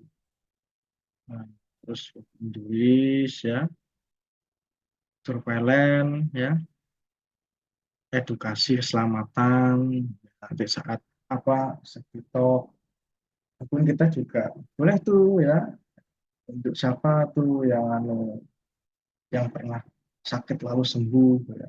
Nggak apa ada masalah ya. Biar jadi contoh. Kadang orang itu mereka baru manut kalau dia sakit tuh. Nah, kalau pas sehat, wah sudah karu-karuan tuh ya, nggak mau manut makanya. Lalu kita manut juga tuh ya, RPU-nya kayak mana, ritme tubuhnya, misalkan ada pasien yang ada pasien ada pekerja yang dia itu ngidap CA misalkan atau kemarin tuh ada yang dengan penglihatan tuh per sampai saat itu mau dipecat tuh jadi kita usulkan untuk di switch ya bidang kerjanya jangan mobil tapi bagian schedule kendaraan tetap kita pantau terus dulu ya proses perbuatannya bagaimana secara hukum. Jadi eh, sebenarnya apa ya nggak sebenarnya ya orang yang bekerja di bidang ketiga itu mulia kali ya mulia kali. Jadi bersyukurlah kita kita yang bekerja di bidang kesehatan keselamatan kerja ya. Kita eh, punya visi punya misi menyelamatkan orang kerja ya kayak mana dia itu menghidupi keluarganya menafkahi keluarganya jadi kayak gitu ya kan kita saling introspeksi saling motivasi ya. Lalu bagaimana pelayanan terkait employee assistant employee assistant program ini kayak gini nih. Eh, kalau yang sering nyambung sama PAK kucing biasanya itu eh, terkait infertilitas ya ini jarang dikulik. Waktu itu kita pernah nyusun pedoman Kespro ya kesehatan reproduksi dan pekerja wanita waktu itu. Ya tak sampaikan apa adanya. Sampaikan apa adanya. Oke. Memang Mas Juli tadi nyambung juga tadi ya. Jadi kayak mana kita bisa ngukur apa HRA kalau misalkan kita aja ndak ngeh terkait hazardnya kayak mana pajak tersebut. Terus kondisi status kesehatannya dia kayak mana tersebut. Ya misalkan dia kerjanya lama duduk terus terus sampai dia baru menikah sudah menikah sekian tahun tapi belum dikaruniai keturunan ya. Terus tidak ada tindak lanjut ya kenapa tidak perlu kita curigai bahwasannya itu kasus Espro ya kita kasih usulan saran ya di klinik ventil ya. Kalau misalkan di dalam negeri tidak tembus ya tidak nemu solusi ya nyebrang ke tangga ke Penang gitu kan sampai ke sana kita ya tapi tetap aspek yang paling utama adalah konfidensial ya kerahasiaan. Nah, misalkan ditanya sama atasan, kayak mana? Oh, tidak, tidak, tidak boleh disampaikan, tidak boleh di-share, Pak. Bilang aja gitu. Konfidensial. Ya, jadi seperti itu. Jadi untuk mempermudah pelayanan ini ya, kita bersikap supel aja ya. Tidak usah terlalu pro dengan si A, tidak usah terlalu pro dengan si B. Itu kita semua. Apalagi kita perawat kita bahas apa kita punya ini aja, punya caring dan jiwa kemanusiaan itu aja sudah. Ya. Ya, jiwa volunteernya kayak gitu. Kalau kita aja udah pandai ngeblok ngeblok ya aduh ya, susah nanti orang mau terbuka ya takut duluan ya malah ada yang takut dicekui ya. Nah, terus terkait pemeriksaan apa eh, penyakit menular seksual ya HIV itu ada gitu ya. Nah, kalau dengan kita bawa tetap dengan sifat yang supel ya yang enjoy ya orang itu pasti ngomong tuh ya ngomong baru tahu tuh kasusnya ada gitu. Nah, lalu di sini itu ada terkait aspek financial well-being. Nah, ini kan kita butuh apa, eh, diskusi dengan teman-teman yang apa, paham terkait sektor ekonomi atau keuangan kerja gitu. Jadi kita itu tadi ya butuh kolaborasi muter, muter ya kayak gitu ya. Di culture ya di bidang organisasi MSDM-nya, ya. Depression awareness, resilience ya, resilience itu kayak mana itu atau kayak mana itu istilahnya itu daya pantul. Jadi kayak mana pekerja itu saat dia down mungkin mengalami stres kerja, ya. Terus ketemu kita itu cerita ya cerita sampai hari pelong ya. Bahkan kalau orang sakit ketemu kita itu udah ketawa duluan ya, udah sembuh duluan ya kayak gitu. Nah, jadi seperti itu. Bahkan sampai ke sana kita itu ya. Nah, dan pada intinya ya kayak mana proses manajemen konsultasinya. Apakah kita mampu ngehandle ya melakukan EAP ini ya atau kita bayar vendor psikolog profesional ya ya tergantung kebijakan apa, perusahaan masing-masing ya jadi seperti itu. Oke, next slide Mas.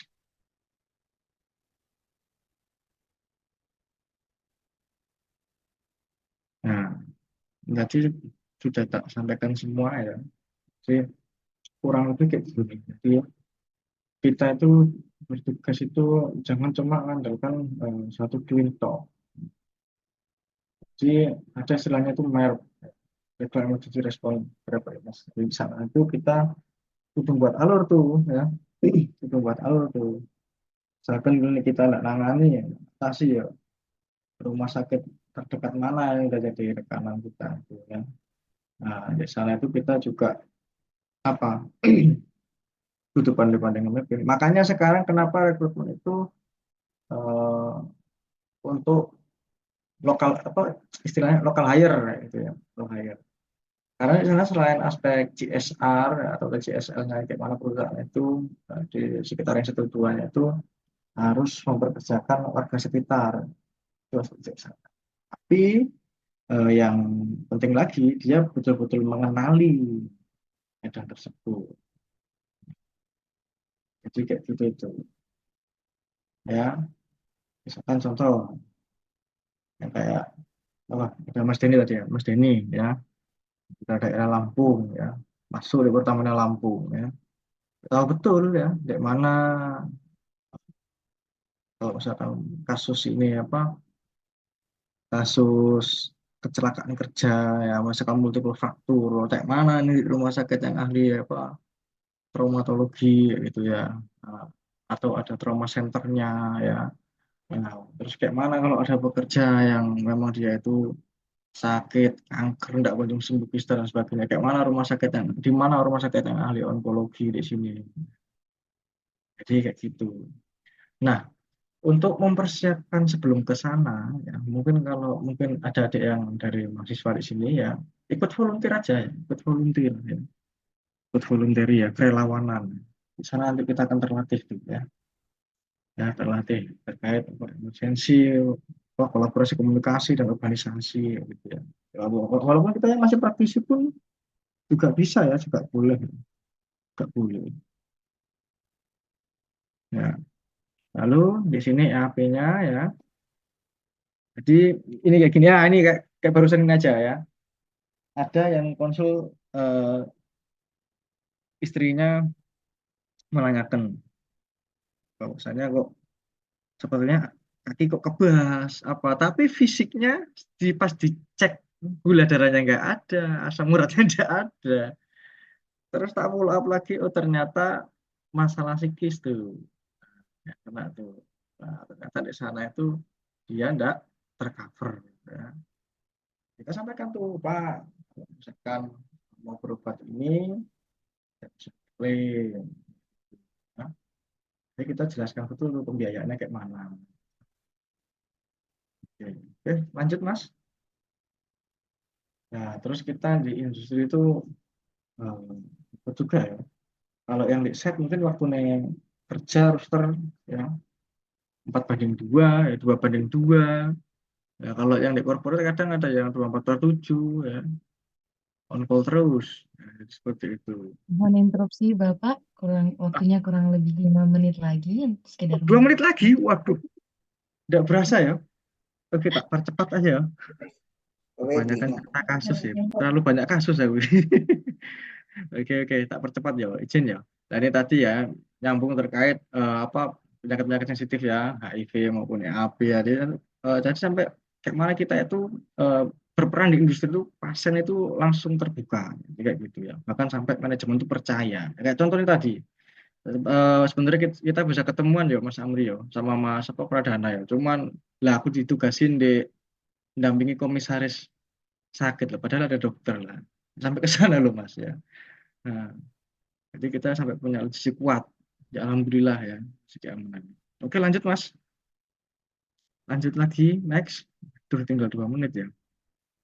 Next slide Mas. Halo. Nah ini contoh program EAP-nya ya. Contoh program EAP-nya di sana itu enggak cuma fisik dan psikis. Lah ini contoh regulasi yang pernah kita perjuangkan. Alhamdulillah kita sudah dibuat ya. Baik program wellness maupun well-being ya. Bahkan peraturan ketetapan pelayanan kesehatan kerja ya bagi pekerja ya yang berdinas di kantor pusat maupun di daerah seperti itu. Nah, untuk menembus ini sambil jalan Mas, sambil next step Mas. Untuk menembus ini memang berat juga ya teman-teman praktisi ya. Aku juga kemarin tanya ke tim kita Mas Nifta itu, tak tengok banyak juga beban administrasinya. Jadi harapannya kalau ada waktu senggang bikin EBPN ya. Bikin EBPN, Evidence Based Practice Nursing. Jadi data itu disimpan ya. Ketika kita kalau misalkan longgar, sempatkan bikin paper, bikin riset itu ya, yang masih minim di kita ya. Ya, jadi ini lanjut ya di aspek ESG-nya, terutama di aspek sosio ya, apa terkait kesehatan kerjanya ya, nyambung semua ya. 3.2-nya. Ya, lalu di mana di sini itu ini pendekatan yang terpakai dengan apa ANSOM ya. Jadi perhimpunan OHN di Aussie, di mana di sini itu ada sekalian ada kompetensi atau ada recognition dan ada CPD ya. Continuing Professional Development. Makanya dulu yang pernah ikut program di APOGI ada tuh CPD. Ya, nanti kan setelah sertifikasi nanti akan ada lagi itu. Ya. Nah, lalu ini untuk apa alokasi timnya. Ya. Ini kita pakai AOHN ya dari Amerika, BOHN dari kiblatnya sana. Terus di apa bukan dicaplok ya, diadop juga ya, diadop juga oleh teman-teman di Filipina dan Malaysia ya. Jumlah alokasinya kalau pekerjaannya sekian, dokternya harus ada ya kalau pekerjaannya sekian ya. Dokternya bisa part time ya. Tapi kalau yang perawatnya jelasnya full time ya. Jadi seperti itu. Ya minimal senior paramedik lah. Ya, jadi gitu. Kalau senior paramedik itu insya Allah nanti akan lebih mudah ya, jadi OHN. Yang masih baru ya tetap kita bertahap berproses ya. Gak apa-apa, lebih enak naik dari bawah ya daripada langsung naik ya. Jadi kayak gitu. Nanti biar kita bisa betul-betul memantau tim kita ya, dan untuk mengevaluasi juga apa. Oke lanjut Mas. Next. Udah kebut iki. Next slide Mas. Halo. Waduh ngeblur ya. Nggak apa-apa lah ya. Nah ini kan ini contoh-contoh yang apa program wellness yang dari vendor. Data sebut vendornya. Nah ini matriksnya. Ini matriksnya. Nah ini terpekan sedikit. Jadi di sini tuh ada ESG assessment ya. Kalau nggak salah itu soal nomor 4 ya, 12 terus 16 20. Di sana itu bahas terkait OH tuh ya. Nah, terkait kesehatan kerja dan apa well-being ya itu tadi. Ini metriknya juga ada ya. Kita fokusnya di kesehatan kerjanya. Nah, ini poin-poin dari ESG ya. Krusial kali peran kita kan ya terkait kesehatan kerja. Nah, jadi kemarin juga diskus sama Mas Hamri ya, bahas terkait apa penulisan buku apa Green Enviro, Enviro Health apa gitu Pak ya, kemarin. Jadi semua rumah sakit harus diupayakan untuk Green Hospital lah, gitu ya. Lokasian case lah ya. Karena sekarang minim ya, merupakan sekarang udah mulai banyak. Oke, lanjut Mas terus. Lalu berapa menit lagi Mbak? 1 menit lagi Mbak. Ini benefit-benefitnya ya. Ini tadi data kutip juga ya. Kayak mana krusialnya EDPN ya.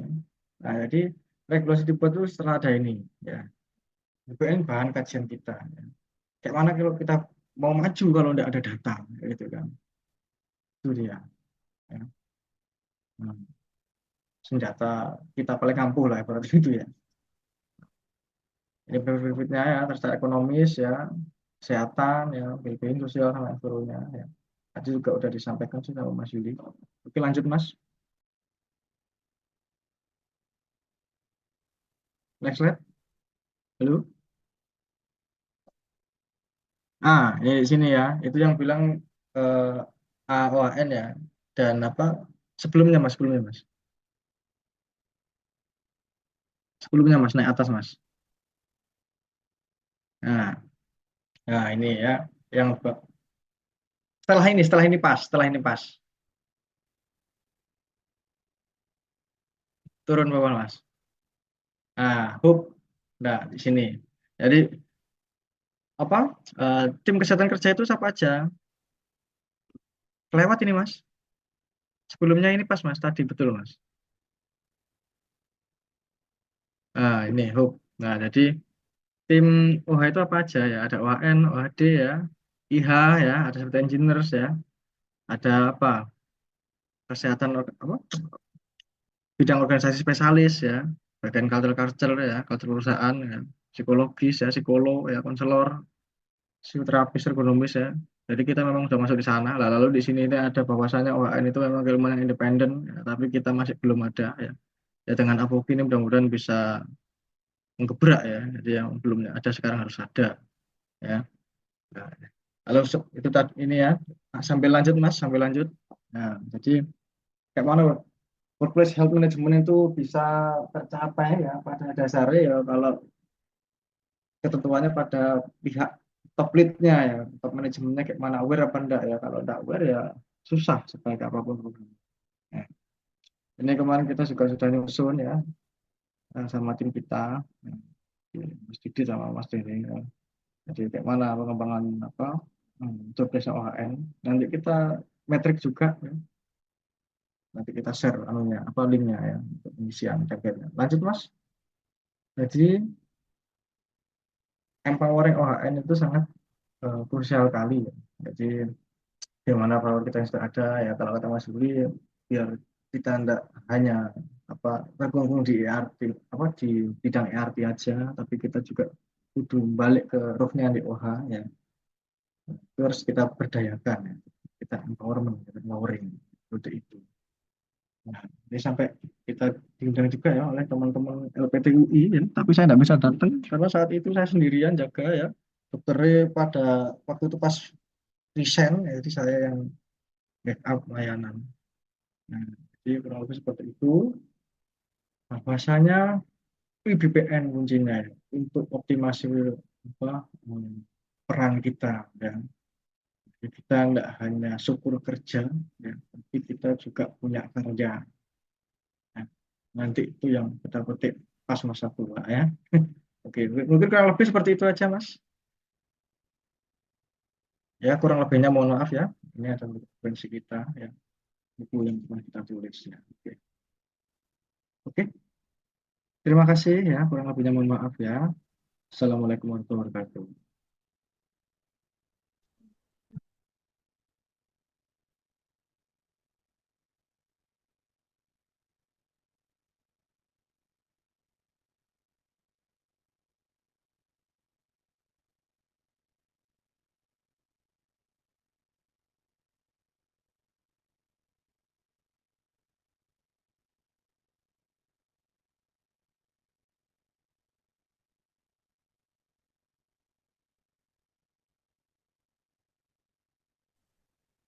Baik, itulah tadi kedua materi yang telah dibawakan oleh narasumber kita. Selanjutnya saya akan membuka sesi tanya jawab. Dipersilakan kepada seluruh eh, hadirin yang hadir pada kegiatan kita pada hari ini untuk mengikuti aturan yang telah dibacakan tadi di awal untuk menulis atau mengetik pertanyaannya di ruang obrolan.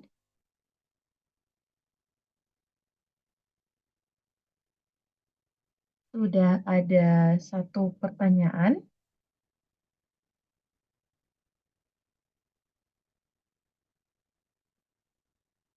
Baik, Bapak Yuli dan Bapak Devana, izin saya membaca satu pertanyaan pertama. Saya membuka dua pertanyaan saja, mengingat waktu juga sudah menunjukkan pukul 9 malam. Assalamualaikum, selamat malam Bapak. Izin bertanya, jika melihat 5 atau 10 tahun ke depan, apa satu investasi ekstrim atau radikal dalam kesejahteraan pekerja yang saat ini dianggap tabu atau terlalu mahal oleh korporasi, namun sebenarnya menjadi standar emas atau gold standard penentu kesuksesan nilai ESG sebuah perusahaan di masa depan? Terima kasih.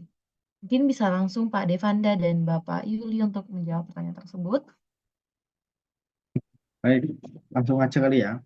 Apa tadi pertanyaannya? Saya baca ulang, Bapak. Pertanyaannya, jika melihat 5 atau 10 tahun ke depan, apa satu investasi ekstrim atau radikal dalam kesejahteraan pekerja yang saat ini dianggap tabu atau terlalu mahal oleh korporasi, namun sebenarnya akan menjadi standar emas atau gold standard penentu kesuksesan nilai ESG sebuah perusahaan di masa depan?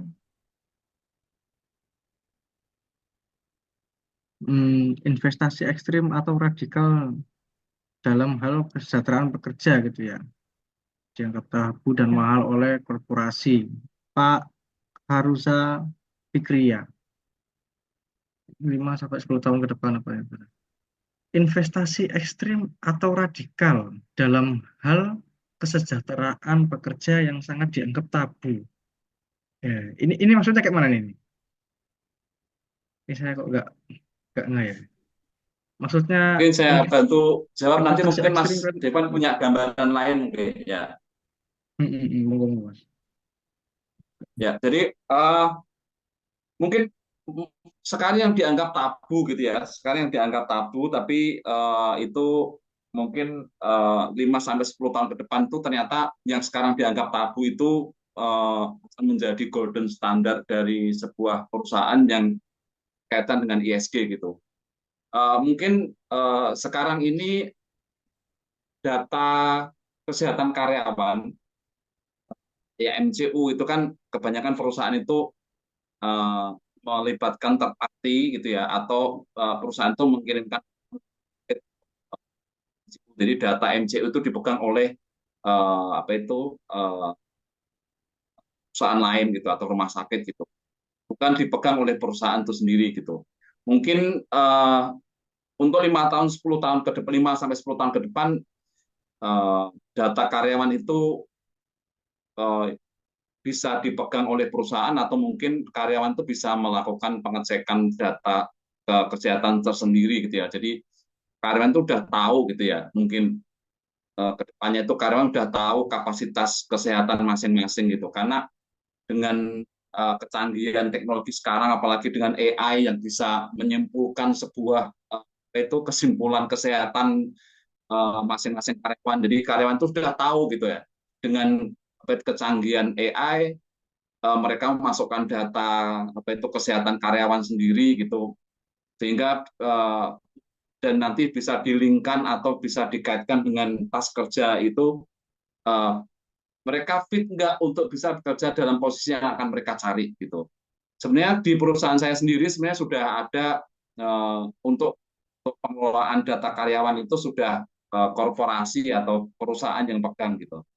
Uh, dan sudah menjalankan itu gitu, fit for task itu sudah berjalan gitu, tapi masih dihandle oleh perusahaan.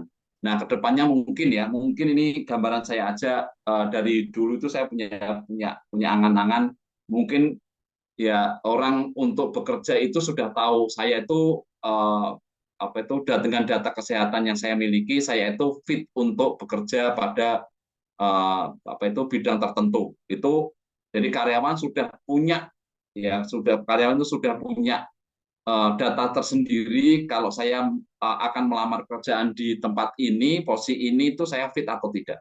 Mungkin itu. Ini kan ini apa gambaran kedepannya ya. Ini angan-angan aja kan, kita juga nggak tahu ke depan seperti apa. Terus saya juga itu baca-baca artikel terkait dengan AI ini di bidang apa itu di bidang perusahaan ya, terutama untuk yang kesehatan ini.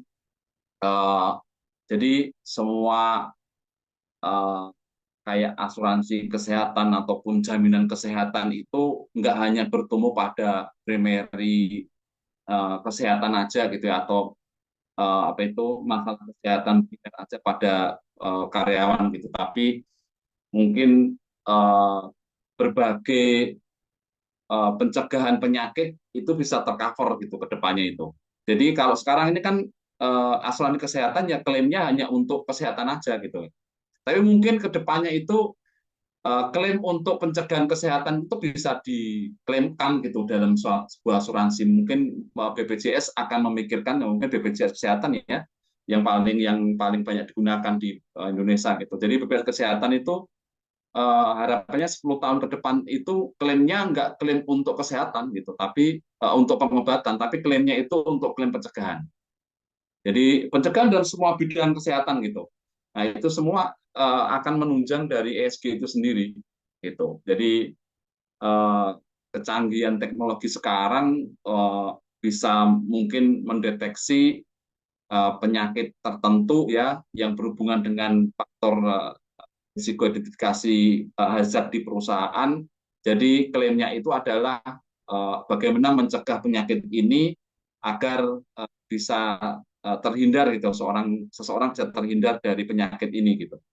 Itu yang mungkin ya, dengan kejeniusan atau dengan AI sekarang itu akan bisa seperti itu gitu.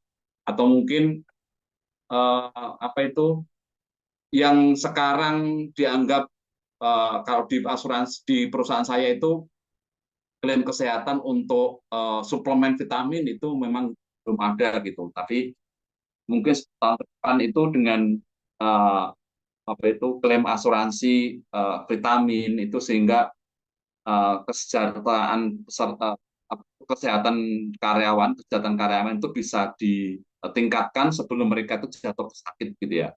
Itu mungkin ya, mungkin uh, karena ini berandai-andai 5 sampai 10, tapi kita hubungkan dengan apa itu ada sekarang ya dengan canggihnya AI ya, adanya AI itu. Jadi prediksi-prediksi itu bisa kita apa itu bisa kita lakukan ya, prediksi itu dengan AI.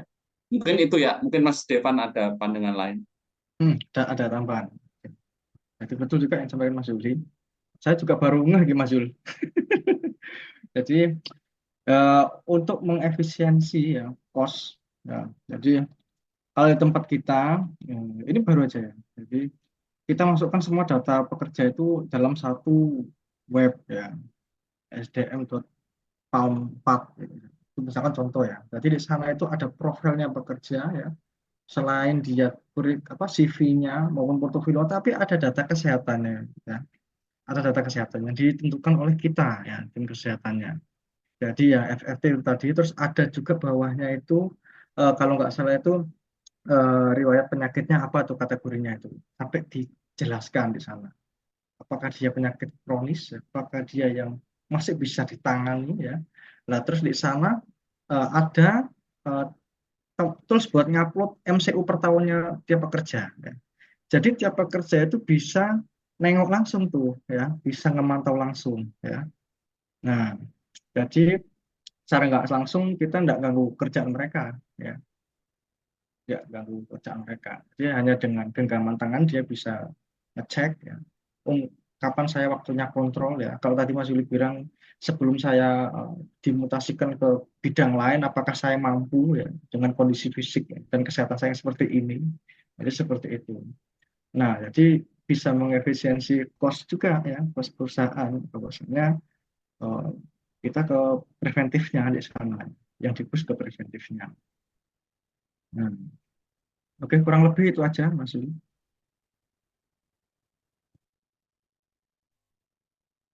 Mau tidak mau ya kita harus adaptasi ya, adaptif lah ya, adaptif dan proaktif melek teknologi ya. Dan kita harus menggunakan itu. Baik, terima kasih Bapak Devanda dan Pak Yuli atas pertanyaan yang telah diberikan, atas jawaban yang telah diberikan. Pertanyaan selanjutnya, pertanyaan kedua juga merupakan pertanyaan terakhir dikarenakan eh, waktu kita yang terbatas. Halo Pak Yuli dan Pak Devanda, perkenalkan saya Yunan dari Manufacturing Keripik dan Kerupuk, salah satu praktisi K3 atau HSC di perusahaan ini dan dengan background nurse dan S1 keperawatan kebetulan. Nah, saya ada kasus pekerja pingsan terbangun dengan sesak dan kaku di tangan dan kaki. Apa yang bisa kita lakukan yang tepat dengan alat bantuan hanya oksigen dan kotak P3K yang memang standar pabrik. Apa yang tepat harus dilakukan karena pabrik tidak ada klinik atau dokter on-site, hanya ruangan P3K dan tim IRT saja. Saya kembalikan kepada Pak Yuli dan Pak Devanda untuk langsung menjawab pertanyaan kita.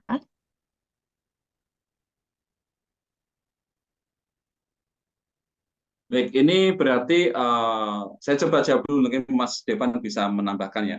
Jadi ini kan apa itu kasusnya emergency case untuk orang dengan hipoksia berarti ya, karena sesak napas dan kaku di tangan dan kaki gitu ya. Nah,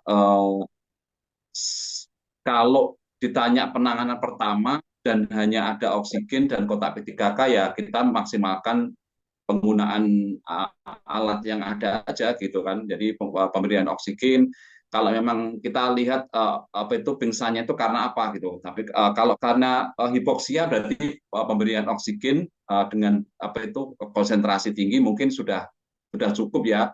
Atau pingsannya karena apa gitu. Kalau dengan mungkin karena kemungkinan kalau di perusahaan ya di apa itu di perusahaan itu mungkin heat stress itu. Jadi mungkin karena paparan panas ya berarti bisa didinginkan apa itu dan menjaga environment yang jangan terpapar dengan panas tinggi kayak gitu atau eksposur bodinya dibuka bajunya atau dilonggarkan gitu. Itu yang mungkin bisa dilakukan ya, bisa dilakukan apa karena heat stress ya, betul kan karena heat stress gitu. Makanya ini kita bicara dulu penanganannya ya, penanganan apa itu pingsannya itu ya. Karena heat stress berarti ya jauhkan dari paparan panas, habis itu beri pendinginan ya, mungkin apa itu bisa dikompres apa itu dengan menggunakan air ya, atau dibasahi bajunya gitu. Jadi pokoknya intinya adalah mendinginkan ya, karena yang ada cuma oksigen dan pemberian oksigen. Dan apa itu kalau pasiennya tidak sadar jangan sekali-sekali untuk dikasih apa minum karena akan tersedak. Jadi kalau mungkin memungkinkan ya berarti penanganan dengan apa itu IV fluid atau segera dibawa ke apa itu puskesmas atau dibawa ke puskesmas ke fasilitas kesehatan terdekat ya. Karena kalau cuma di klinik dan tidak ada dokter ya harus segera dirujuk gitu aja. Dan ini penanganannya itu kan sifatnya berarti kuratif. Saya kembali lagi jadi saya juga mau menjawab yang pertanyaan sebelumnya ya. Jadi apa sih bedanya OHN sama paramedik gitu. Jadi kalau paramedik ya tadi, jadi kalau ada orang pingsan ya kita tangani pingsannya aja kan gitu. Karena bekal ilmu untuk OHN-nya itu belum dapat gitu. Belum terpapar ya. Bukan nggak punya ya, tapi karena belum terpapar aja teman-teman. Nah, kalau sudah terpapar Mas, jadi Mas siapa namanya? Mas Yunan ya. Jadi kalau udah terpapar OHN itu seperti apa, perannya apa, Mas Yunan nanti sudah bisa mengidentifikasi hazardnya. Oh, ternyata di tempat kerja saya itu hazardnya adalah heat atau panas. Nah, apa yang saya lakukan ya, apalagi saya bekerja di apa itu garis khatulistiwa, di mana kalau panas itu ekstrim sekali, kalau hujan terus itu di daerah Sulawesi. Jadi waktu panas saya itu setiap pagi itu selalu melakukan toolbox meeting, selalu tiap pagi dan apa itu materinya sama, apa heat stress ya, pencegahan heat stress itu selalu tiap pagi saya ya apa itu saya ingatkan ke teman-teman pekerja itu. Ini panas, jadi teman-teman harus hidrasi itu sebelum bekerja. Tanda-tanda apa dehidrasi itu apa? Kalau Bapak itu, kalau karyawan itu sudah merasa pengen minum, itu berarti Bapak itu sudah ada tanda awal dari dehidrasi. Bapak harus segera minum. Kalau Bapak sudah mulai panas, segera harus berteduh. Jam kerja harus dibatasi. Itu selalu tiap pagi. Materinya sama. Itu ada tugas dari OHN. Kita mengidentifikasi hazard, habis itu kita lakukan risk control-nya seperti apa, kita lakukan health promotion. Seperti yang saya sampaikan tadi. Itu salah satunya yaitu fungsi dari OHN itu. Sebelum nanti jadi berubah fungsi jadi paramedik, yaitu apa? Penanganan emergency, terutama dengan heat stress. Itu Mas Yunanya. Jadi identifikasi hazard di setiap itu workplace itu sangat penting sekali dan itu ilmu yang harus dimiliki oleh setiap perawat terutama OHN di perusahaan. Mungkin itu Mas Devan ada yang harus ditambahkan silakan. Ya, izin nambahkan Mas Yul. Sudah lengkap tadi ya dari Mas Yul ya. Cuman ya standar pabrik itu berat Mas Yul. Apalagi kalau apa pabrik-pabrik home industry ya gitu ya. Kalau katakan PT-PT lokal ya. Minim fasilitas ya. Mungkin itu yang dirasakan oleh Mas Yunan mungkin ya. Ya, minim dukungan ya. Nah, sayang juga atau yang gitu. Jadi kayak gini. Ujung tombaknya teman-teman nakes itu kalau di industri itu first aid ya kudu main lah, kudu main. Ya, faktor panas itu tadi juga bisa ya. Terus pingsan kaku lah. Nah, yang ditakutkan nanti juga ditengok itu ya. Nah, dia mungkin DCU-nya ya, DCU-nya kudu dijos lagi ya Mas. Kalau misalkan ditanya-tanya juga dikaji apakah yang bersangkutan punya asma sebelum masuk sini ya, apa yang bersangkutan pernah punya kejang ya atau epilepsi ya.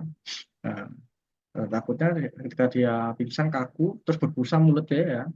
Ya kalau misalkan ada P3K ya kasih tong spatel kayak gitu ya. Ya, kalau misalkan dia tidak ada berbusa, tidak ada kejang ya kasih berapa LPM itu ya. Sesak untuk buat sesaknya ya. Nasal kanul kah ya atau masker gitu. Lah, kalau terkait pabrik itu memang jangan jangan bermain sendiri ya. Jangan apa ya, jangan ambil resiko terlalu berat ya. Nah, kayak gitu. Misalkan itu pabrik ya, tapi di sana itu ada sekian ratus meter ada puskesmas atau sekian kilometer, bikin PKS ya, bikin kerjasama, bikin MOU ya, atau dekat sama Dinkes ya, minta support terkait pos UKK ya. Jadi, pos upaya kesehatan kerja itu ya, minta dioptimasi. Nah, apalagi sampean praktisi K3 atau HSE ya gitu ya. Backgroundnya perawat, borongan pasti ya kan. Nah, enggak apa-apa, bisa boleh ngomong Mas kalau mau apa diskusi. Boleh ya Mbak ya? Atau hanya jawab aja ini? Hah? Ah, jadi Mengingat waktu Pak yang sudah oh ya, menipis, ya wes jadi ya mungkin mungkin kurang lebih itu aja. Ya, jangan bermain sendiri ya.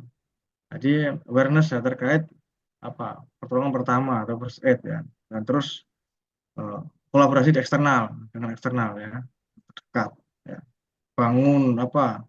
Bangun alur mer ya di sana kayak gitu. Nah, terus DCU atau screeningnya ya ditertibkan ya saat kajiannya itu ditambah di apa dioptimasi itu aja sih Mas ya. Oke, kurang lebih itu aja Mas Yul.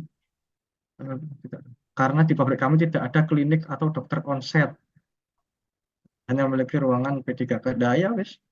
Ya itu tadi ya, bangun kerjasama ya, optimasi pos UKK ya. Dokter ada di puskesmas biar standby di pos UKK itu ya, sama tim-timnya. Jadi kalau merujuk biar enak ya, kayak gitu Mas.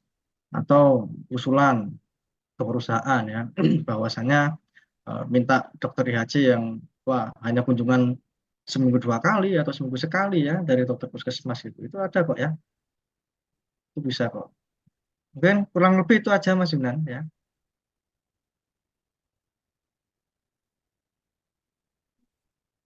Discharge lagi banyak. Baik, terima kasih Bapak Yul dan Bapak Devanda. Mungkin pertanyaan kedua tadi adalah pertanyaan penutup juga pada sudahkah ilmu kita pada malam hari ini, mengingat sudah lewat dari jam penyelesaian forum. Jadi langsung saja ya teman-teman, Bapak dan Ibu sekalian, eh, kita langsung masuk ke agenda selanjutnya, yaitu penyerahan sertifikat. Boleh dibantu oleh operator untuk share screen terlebih dahulu.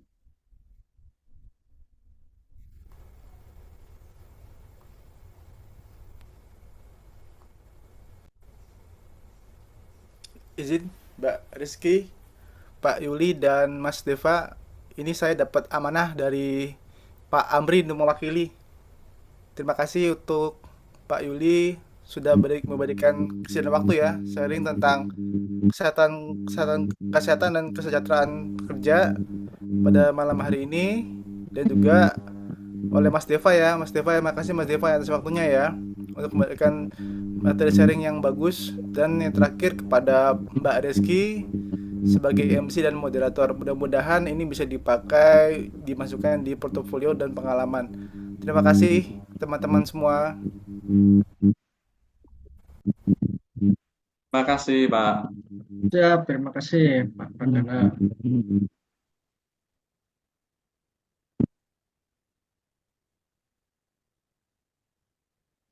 Baik, terima kasih juga kami ucapkan kepada Bapak Pradana atas simbolis penyerahan sertifikat kita pada hari ini. Dikarenakan penyerahan sertifikat merupakan agenda penutup kita pada hari ini, hadirin yang kami hormati, tiba kita di penghujung acara. Sebelum acara ditutup, maka kembali untuk sejenak berdoa bersama. Demikian rangkaian kegiatan Sedekah Ilmu 2026 pada malam hari ini. Saya selaku pembawa acara mengucapkan terima kasih dan memohon maaf apabila terdapat kekurangan atau kehilafan kata maupun sikap yang kurang berkenan. Saya pamit undur diri. Wabillahi taufiq wal hidayah. Wassalamualaikum warahmatullahi wabarakatuh. Terima kasih kami ucapkan kepada Bapak Devanda dan Bapak Yuli atas waktu yang telah disempatkan pada hari ini. Terima kasih Mbak Reski dan tim set ya, Mas Pradana. Terima kasih. Terima kasih Pak Yuli, Pak Devanda. Selamat malam. Sorry nggak sempat tak mampir ya. Sama-sama Mas ya, Pradana terima tapi kasih, Pak. Aman, masih besok. Yuk, Assalamualaikum. Salam.